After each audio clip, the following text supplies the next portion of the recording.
وحده لا شريك له ونشهد أن سيدنا وسندنا وحبيبنا ومرشدنا ومولانا محمدا عبده ورسوله. أما بعد فأعوذ بالله من الشيطان الرجيم.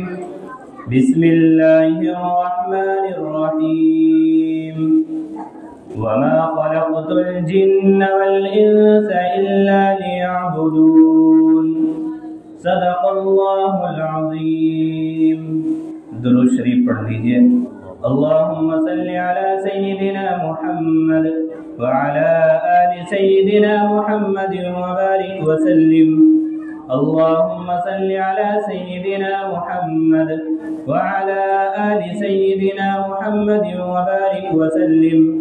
اللهم صل على سيدنا محمد وعلى آل سيدنا محمد وبارك وسلم. سامعین محترم، نوجوان دوستوں اور عزیز ساتھیوں، آج کی یہ محفل قرآن کریم کی نسبت سے لگائی گئی ہے. اپنی بات کو شروع کرنے سے پہلے آپ کو ایک بات میں بتاتا چلوں. یہ جہاں آج ہم بیٹھے ہوئے ہیں، ایک وقت وہ بھی رہا ہے کہ میں اس مدرسے کے اندر تعلیم حاصل کیا کرتا تھا. میرے استاد محترم حضرت اقدس حضرت مولانا محمد خالد صاحب دامت برکاتہم تشریف فرما ہے. یہ حقیر، ناچیز، ناسمجھ، بے سلیقہ، بے شعور اس لائق تو نہیں ہے کہ اپنے استاد محترم کے سامنے اپنی اس زبان کو حرکت دو، اپنی اس زبان سے کچھ گفتگو کرو. لیکن میرے استاد محترم کا حکم ہے، اپنے استاد کے حکم کو سر آنکھوں پر رکھتے ہوئے اپنی بات کو پیش کروں گا. اور جیسا کہ ہمارے اکابر کا اور خاص طور سے علماء دیوبند کا یہ دستور بھی رہا ہے کہ وہ ہمیشہ سے اپنے سے چھوٹوں کو آگے بڑھانے کی کوشش کرتے ہیں. میرے استاد محترم نے مجھے آگے بڑھایا، میں آ کر کے بیٹھ گیا. صرف اور صرف آج بھی میں اسی نیت سے یہاں بیٹھا ہوں کہ میرے استاد میرا سبق سن رہے ہیں اور میں اپنا سبق سنا رہا ہوں. اگر کوئی غلطی، کوئی خامی ہو جائے تو اپنے استاد محترم سے اصلاح کی امید بھی رکھتا ہوں. قرآن کریم کی ایک آیت میں نے آپ کے سامنے تلاوت کی ہے. اللہ تبارک و تعالی اس آیت کریمہ کے اندر کیا ارشاد فرما رہے ہیں اور کیا بتانا چاہتے ہیں. اللہ تبارک و تعالی نے فرمایا وَمَا خَلَقْتُ الْجِنَّ وَالْإِنسَ إِلَّا لِيَعْبُدُونَ. آپ میری ایک بات اور سنتے چلیں. آپ کو دیکھ کر کے ایسا محسوس ہو رہا ہے کہ آپ یہاں شور مچانے کے لیے آئے ہیں، سننے کے لیے نہیں آئے ہیں. دیکھیے، ہر چیز کا یہی انتظام ہوتا ہے اور یہی چیز ہوتی ہے کہ اگر کسی انسان کا کسی سے کنیکشن جڑا ہوا ہے تو بات سن رہا ہے، سنا رہا ہے. مثال کے طور پر ہم نے ایک مکان سے دوسرے مکان میں لائٹ پہنچائی. کس کے ذریعے؟ ایک ڈوری لی، کیبل لیا، اس کو ہم نے ایک مکان سے دوسرے مکان تک پہنچا دیا. لائٹ میں تار لگائے، لائٹ آ گئی. اگر اس کیبل کو بیچ سے کاٹ دیا جائے، بتائے لائٹ جائے گی یا نہیں جائے گی. اگر یہاں بیٹھ کر کے بولنے والا اپنی بات بتا رہا ہے، آپ توجہ سے سن رہے ہیں تو فائدہ ہوگا، ورنہ کچھ فائدہ نہیں ہوگا. اس لیے آپ کو توجہ کے ساتھ سننا ہے. کوئی کیا کر رہا ہے، کدھر کر رہا ہے، اس سے آپ کو کوئی بحث نہیں. آپ میری طرف متوجہ رہیے. قرآن کریم کی ایک آیت پڑھی گئی وَمَا خَلَقْتُ الْجِنَّ وَالْإِنسَ إِلَّا لِيَعْبُدُونَ. اللہ تبارک و تعالی اس آیت کریمہ کے اندر کیا بتانا چاہتے ہیں؟ اللہ تبارک و تعالی فرما رہے ہیں کہ ہم نے انسان اور جنات کو صرف اور صرف اپنی عبادت کے لیے پیدا کیا ہے.